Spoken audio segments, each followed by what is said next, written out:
میگن دلو بزن به دریا، ولی شما دلتون رو بزنید به نمونه.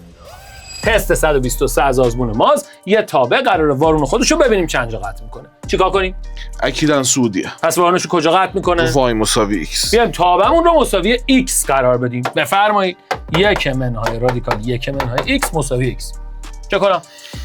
به توان 2 میرسونیم دیگه. رادیکال این طرف بپره، اون طرفم چی دارم؟ x2. خب خوشگلش کنیم. 1 منهای x2.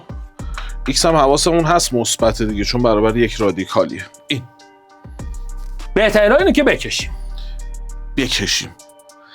وارون هم نیستن؟ این دوتا هم وارون هم دیگه. جالب شد. خب این 1 منهای x2 اونم برای x های مثبت اینجوری میاد پایین.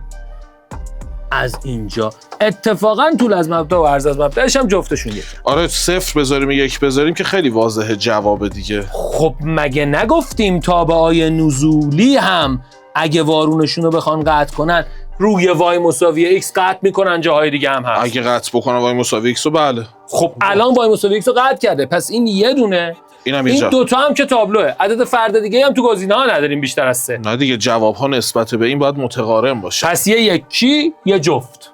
3 تا.